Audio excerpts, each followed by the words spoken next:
Hello and thanks for tuning in to another edition of the MarketMinder Minute.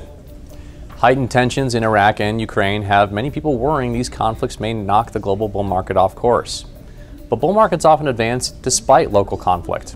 Stocks may wiggle or fall briefly in the reaction possibility of war, but when either conflict actually begins or tensions are peacefully resolved, uncertainty is alleviated and markets typically resume their climb. Consider 1967's Six-Day War. Israel was invaded by Egypt, Jordan, and Syria. Stocks fell slightly in the run-up to conflict, but then rose every session after. The same effect occurred in the run-up to and start of the First and Second Gulf Wars. Likewise, in 2006 Israel-Hezbollah conflict and 1994's bombing of Bosnia. Even bigger conflicts like the Korean War didn't derail a bull market. Stocks fell initially for a couple weeks, but then unevenly rose throughout the rest of the conflict. For events like these to cause a bear market, they need to have the power to wipe trillions of economic activity off the globe. But as time passes and it becomes clear the tensions or conflict will remain localized, perhaps even just fade, investors gradually become aware it lacks the power to derail the bull. And as folks realize things won't be as bad as feared, markets get relief and the bull resumes its upward march. Consider recent history as well. Since this bull market began in March 2009, tensions have flared up all across the world.